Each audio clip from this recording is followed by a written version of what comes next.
গোপাল ভাঁড় হাসির রাজা জ্ঞানের রাজা রসের রাজা গোপাল ভাঁড় হাসির রাজা জ্ঞানের রাজা। জল শেষ হয়ে গেল নাকি? এই জানো তো, গ্রামের সব জলাশয়ের জলস্তর না নেমে গেছে, পুকুরও শুকিয়ে গেছে, কুয়োতে জল অনেক নিচে চলে গেছে। কি যে হবে কে জানে।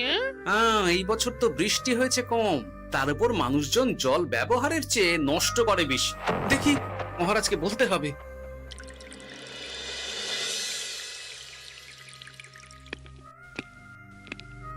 এই তো গোপাল এসে গেছে।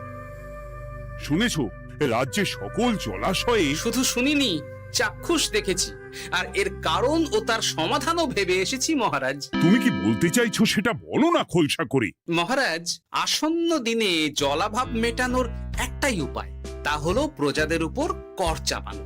মহারাজ, আমার ঠাকুরদা বলতেন, যা মেলে মূল্য বিনে তার মূল্য কে আর জানে। আমরা যেহেতু জলের মতো এত মূল্যবান সম্পদ বিনামূল্যে পাচ্ছি, তাই একে গুরুত্ব দিতে শিখিনি। সবাই মিলে দেদার জলের অপচয় করছে। আমি এই অপচয়ের বিরুদ্ধে কর বসানোর পরামর্শ দিচ্ছি মহারাজ।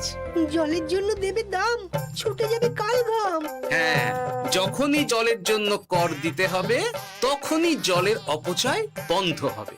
এতে লাভটা কি হবে গোপাল? মানুষ কম জলে কাজ করা শিখে যাবে, ফলে আগামী দিনে যদি জল সম্পদ কমেও যায়, এই কৃষ্ণনগরের প্রজারা আগে থেকেই তার জন্য প্রস্তুত হয়ে যাবেন।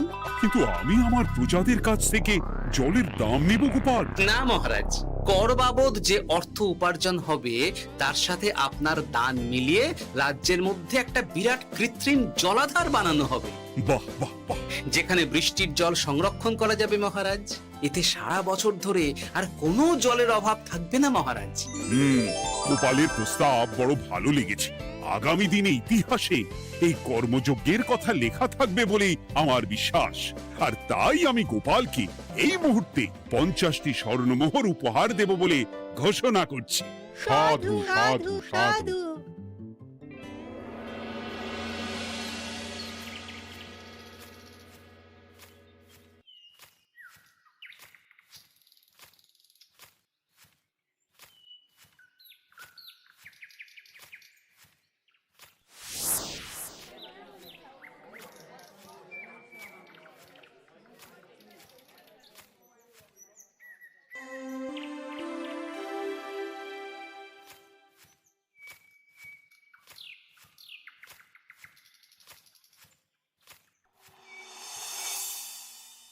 মানে আমার এই এতটুকু স্বাদ তুমি পূর্ণ করবে না? আমি কি নিজের জন্য চেয়েছি নাকি? সবই তো পাবে তোমার মেয়ে আর জামাই। হ্যাঁ, সে বুঝেছি গিন্নি, তাই বলে এতগুলো মুদ্রা আমি খরচ করতে পারবো না। পারবে না? আমি তাঁতির বাড়ি থেকে মেয়ে জামাইয়ের জন্য কয়েকটা শাড়ি আর ভালো পাঞ্জাবি কিনে একটু পাঠাবো। কিন্তু এখন আমার কাছে অত মুদ্রা নেই গিন্নি, পরে পেলে আমি ঠিক তোমার স্বাদ পূরণ করব। আবার বাজে কথা বলার জায়গা পাও না তুমি। এতক্ষণ কোথায় ছিলে গো? আমি বেলায় নদীর পাড়ে গিয়েছিলাম, তখন কমলা আমাকে বলল তোমায় নাকি দেখেছে। কি দেখেছি?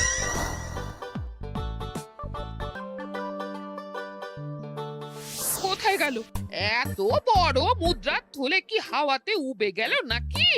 এই রে, এ তো মহা ঝামেলা। কখন কে যে গিন্নিকে খবর দিচ্ছে সেটা টেরও পাইনি। বলি মুখে কুলু পাটলে যে বড়, বলি রাজা মশাইয়ের কাছ থেকে যে এত রোজগার করো, সেই মুদ্রা যায় কোথায়? কানের মাথা খেও না তো। আমি কি তোমার কোনো কিছুর অভাব রেখেছি? বলো একবার। খাওয়া পড়া কোনো কিছুর তো কোনো খামতি নেই তোমার। মানছি রাখোনি, কিন্তু তাই বলে আমিও তোমার স্ত্রী, তোমার গিন্নি গো গিন্নি, তাই না? আমার তো জানার অধিকার আছে নাকি যে তোমার উপার্জনের অর্থ করি সব কোথায় যাচ্ছে? জানবে জানবে, সব জানবে। এখন কিছু খেতে দাও দেখি, পেটে ছুঁচোয় ডন বৈঠক মারছে। না, এরপর থেকে আর মহারাজের কাছে উপহার পেলে ওইভাবে খোলা হাটের মধ্যে দিয়ে আসা যাওয়া করা যাবে না।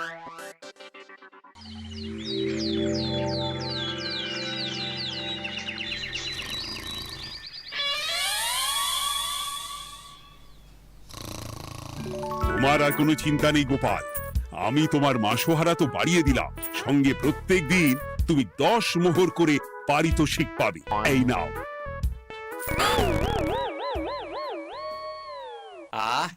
এই ভোরবেলায় একটা জব্বর স্বপ্ন দেখা গেল বটে। এই স্বপ্ন খুলে গেলে আর কোনো চিন্তা নেই। গিন্নি, ও গিন্নি, বলি গেলে কোথায়? গিন্নি, সারা নেই। ও গিন্নি, রাগ করলে নাকি গো? আরে এসো এসো, এমন একটা স্বপ্ন দেখেছি না যে তোমার আর কোনো চিন্তা থাকবে না গিন্নি।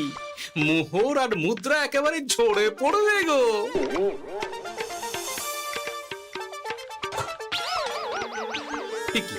এসব ফলাহার সাজিয়ে রেখে গেল কোথায় গিন্নি?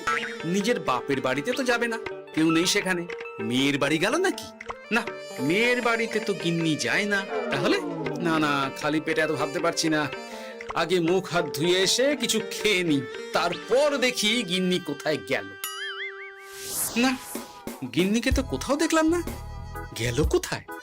যাকে আগে রাজবাড়িতে তো যাই, ফেরার সময় না হয় আবার খোঁজ নেব, ততক্ষণে ফিরেও আসতে পারে।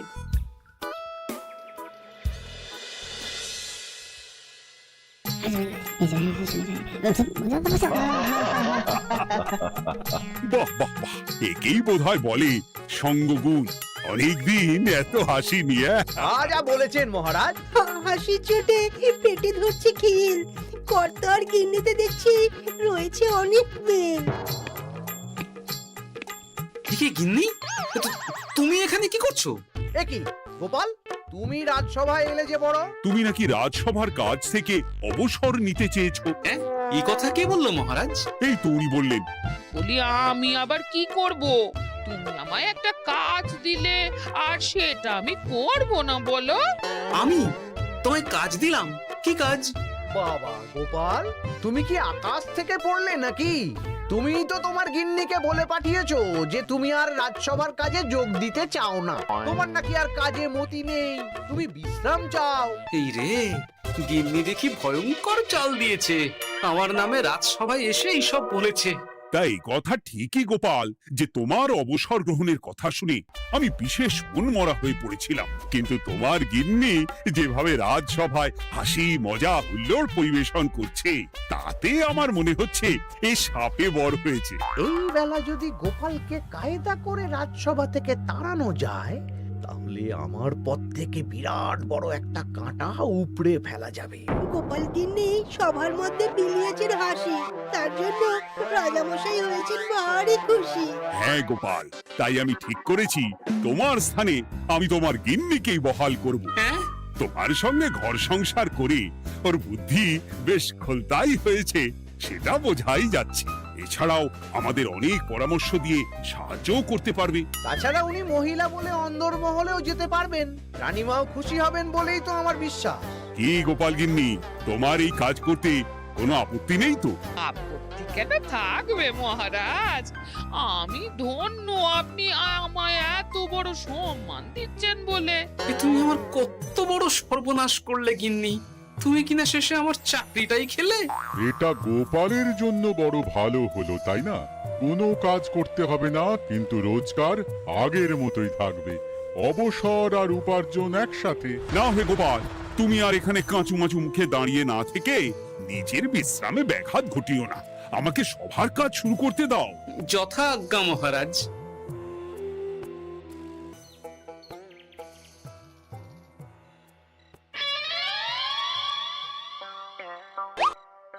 মানে মহারাজ সমস্যার সমাধান করতে দিয়েছেন তোমাকে, আর তার উত্তর দেব আমি?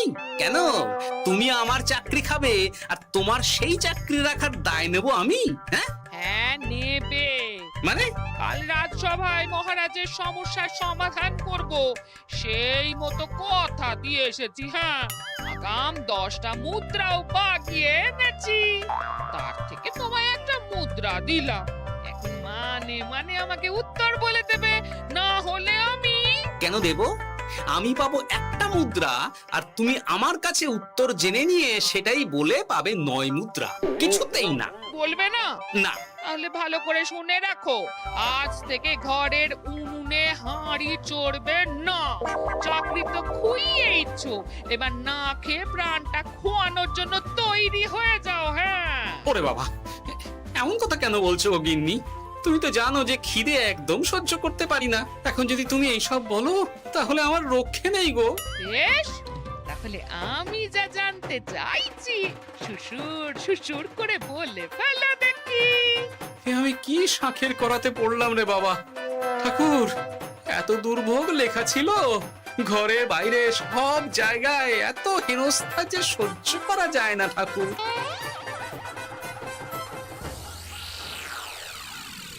একেই তো বলে গো গিন্নি, মেঘ না চাইতেই জল। এতদিন কতভাবে চেষ্টা করেছি গোপালকে রাজসভা থেকে তাড়াবার, আর গোপাল নিজেই কিনা রাজসভা থেকে পালিয়ে গেল। সব বলছো? তোমার শরীর ঠিক আছে তো? শরীর মন সব ঠিক আছে, তবে গোপালের বদলে কাকে বহাল করা হয়েছে শুনলে তোমার মাথা ঘুরে যাবে। কাকে? গোপাল গিন্নিকে। আমার কিন্তু বিষয়টা খুব একটা সরল ঠেকছে না গো। গোপাল ভাঁড়ের বুদ্ধি তো আর যে সে বুদ্ধি নয়। উনি যাই করেন খুব ভেবে চিন্তে করেন, এর পেছনে আবার কোনো মতলব নেই তো। এটা তুমি মন্দ বলনি গিন্নি। গোপালকে নিয়ে সত্যিই কোনো বিশ্বাস নেই। ও কখন কি ঘোট পাকাচ্ছে বলা যায় না। আমাকেও সাবধানে থাকতে হবে। দেখতে হবে যে গোপাল আসলে কি চাল চালতে চাইছে।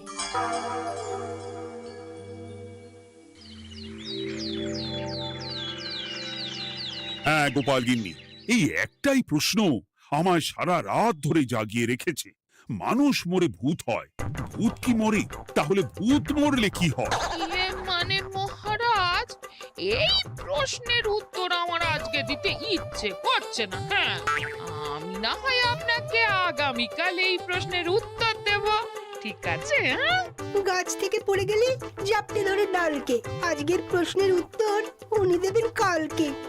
না হে গোপাল গিন্নি, তা হয় না। এই প্রশ্ন আমাকে সারা রাত বিচলিত করেছে।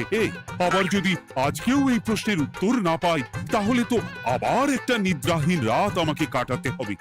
মানে আমি বলছিলাম কি মহারাজ, গোপাল গিন্নি তো সদ্য এই কাজে বহাল হয়েছে, তাই তাকে তো একটু সময় দেওয়া দরকার নাকি?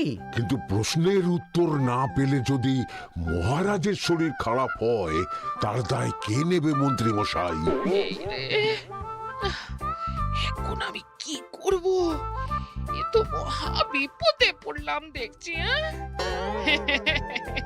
আচ্ছা মহারাজ, ঠিক আছে ঠিক আছে, আমি এই প্রশ্নের উত্তর দেব, কিন্তু আমার না একটু সমস্যা আছে। খোলা হাওয়াতে গিয়ে না দাঁড়ালে আমার ঠিক মাথা খোলে না, তাই বলছিলাম। তাই না হয় যাও, হাওয়া খেয়ে এসে মাথাটা খোলতাই করে নাও, কিন্তু এই প্রশ্নের উত্তর আমাকে আজকেই দিতে হবে। হ্যাঁ, উফ, এই যে কি সমস্যা! সারাদিন ঘরে বসে থেকে থেকে তো আমার সারা গায়ে বাদ ধরে গেল। সেই সকালবেলা আমাকে ফলাহার করিয়ে দিয়ে গিন্নি তো চলে গেছে রাজবাড়িতে চাকরি করতে। এদিকে আমার যে পেটে কিচ্ছুটি নেই, তার কি হবে? মহারাজ দোকানে গিয়ে যে ভালো মন্দ খাবো তারও উপায় নেই, তাহলেই তো কাঁড়ি কাঁড়ি খরচা। না, একবার দেখি তো উনুন ধরিয়ে অন্তত ভাতটা চাপাতে পারি কিনা, তাহলে গিন্নির ওই হাঁড়ি না চড়ার হুমকির হাত থেকে অন্তত বাঁচা যাবে।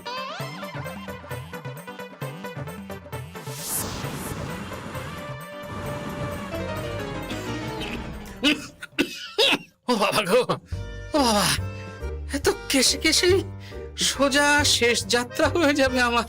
না, এর চেয়ে না খেয়ে মরাও ঢের ভালো। দেখি তুমি বাড়িতে কেন? এত হাঁপাচ্ছ কেন? ষাঁড়ে তাড়া করেছে নাকি? আরে না গো, মানুষ মরে ভূত হয়, ভূত কি মরে? তাহলে ভূত মরলে কি হয়? খোলা হাওয়াতে গিয়ে না দাঁড়ালে আমার ঠিক মাথা খোলে না। ও, এই হলো ব্যাপার। বেশ, এর উত্তর তোমায় আমি বলে দিচ্ছি। ভূত মরে প্রথমে এক ঝুড়ি অন্ধকার হয়, সেই অন্ধকার হাওয়াতে উড়ে বেড়ায়। এক সময় সেই অন্ধকার পাতলা হতে হতে কুয়াশার মতো হয়ে যায়। ব্যাস, মিটে গেল। ব্যাস, মিটে গেল। যদি রাজামশাই এই কথা বিশ্বাস না করেন? তুমি হলপ করে বলবে আপনি যখন মরবেন একদম মিলিয়ে নেবেন মহারাজ। এর চেয়ে এক পা এদিক ওদিক হয় না যেন। হ্যাঁ, এই না হলে তুমি গোপাল ভাঁড়, বুঝেছো তাহলে? এই তুমি চিন্তা করো না, রাজবাড়ি থেকে ফেরার সময় আমি তোমার জন্য অনেক অনেক বাজার করে আনবো, ঠিক আছে? এই আমি যাই। এ তো ভারী মজা হলো। মহারাজ তক্ষুনি প্রশ্নের উত্তর চাইলে গিন্নি এইভাবে সেই রাজবাড়ি থেকে দুধ দাঁড়িয়ে ছুটে আসছে উত্তর জানতে। আমাকে তুমি একটা চাল দিয়ে কুপকাত করেছে তো গিন্নি। এইবার বুঝবে কত ধানে কত চাল।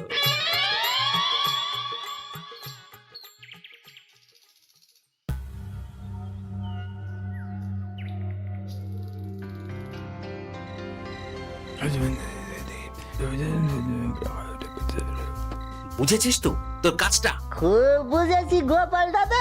নেই, এবার লেগে পড় দেখি।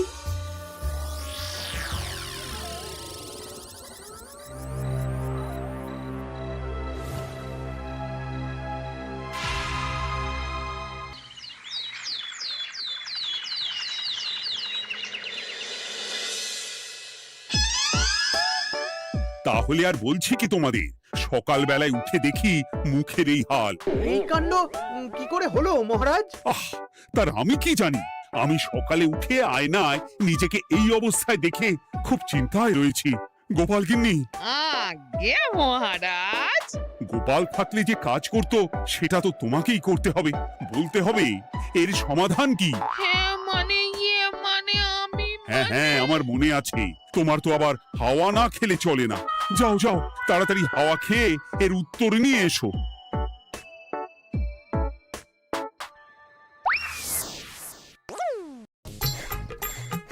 এই জন্য তুমি এত দূর ছুটে এলে গিন্নি? মহারাজকে বলবে যে তিনি যেন আজ রাতে চাদরটা মুখে ভালো করে মুড়িয়ে ঘুমোন, তাহলেই মিটে যাবে। এই রং চলে যাবে আর নতুন করে কিছু হবেও না। ও মা, বলি এত সোজা সমাধান? হ্যাঁ? তা নয় তো কি?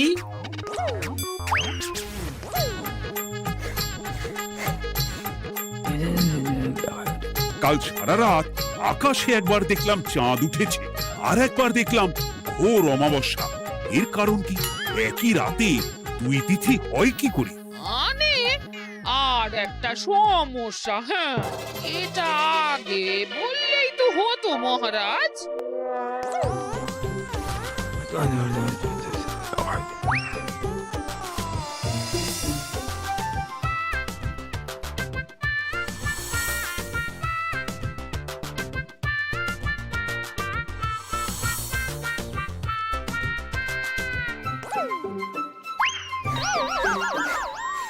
এ কি, তুমি হাওয়া খেতে গিয়ে এইভাবে খাবি খাচ্ছ কেন গোপাল গিন্নি?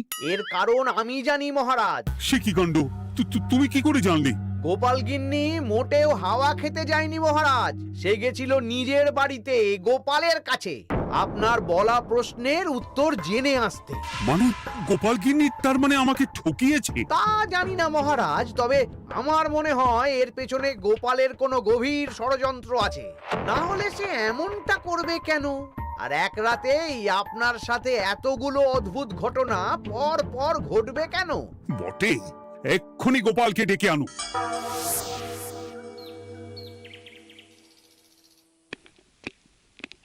না মহারাজ, আমি সত্যি অবসর চেয়েছিলাম, আর তাই আমার গিন্নি আপনার কাছে এসে বলেছিল। ওর কোনো দোষ নেই মহারাজ। না মহারাজ, আমি মিথ্যে কথা বলেছি। হ্যাঁ, উনি আপনার কাছ থেকে পাওয়া সোনার মোহর নিয়ে বাড়ি যান না, তাই আমি ওকে শায়েস্তা করতে এই ফন্দি করেছিলাম। আসলে মহারাজ, আমি আপনার কাছ থেকে পাওয়া সোনার মোহর জল প্রকল্পের কাজে লাগাবো বলে কিছু জনকে নিয়ে একটা দল গঠন করতে গিয়েছিলাম, আর তাদের কাছেই ওগুলো রেখে এসেছি। এটা যদি আমার দোষ হয় তাহলে আমি ক্ষমা প্রার্থী মহারাজ। সাধু গোপাল, সাধু তোমার উত্তর। এই কাণ্ড! আর এদিকে রাজবাড়ি থেকে বাড়ি, আর বাড়ি থেকে রাজবাড়ি করতে করতে আমার প্রাণ ওষ্ঠাগত হয়ে গেছে মহারাজ। ওহ, আমার ঘাট হয়েছে, আপনি আমায় ক্ষমা করে দিন মহারাজ। হুম, এইবার মজার টের পেয়েছ তো গিন্নি? আপনি আপনার আদরের গোপাল ভাঁড়কেই তার চাকরি ফিরিয়ে দিন মহারাজ। আমি যাই আমার হেসেল সামলাতে। কেলে পচা খুব ভালো করেছে বলতে হবে।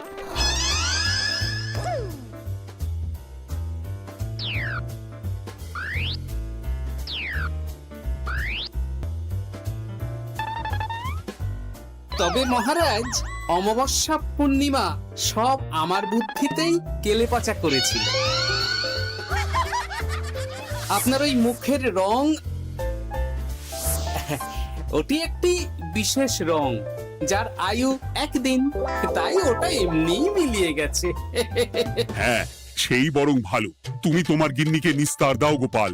তাছাড়া আমিও আমার গোপালকে ছেড়ে আর থাকতে পারছি না। যথা আজ্ঞা মহারাজ। আমারও যে আর এই অবসর ভালো লাগছে না মহারাজ। গোপাল ছাড়া রাজসভা যে লাগে ফাঁকা ফাঁকা, তাই তো আবার চাকরিতে তাকে বহাল রাখা।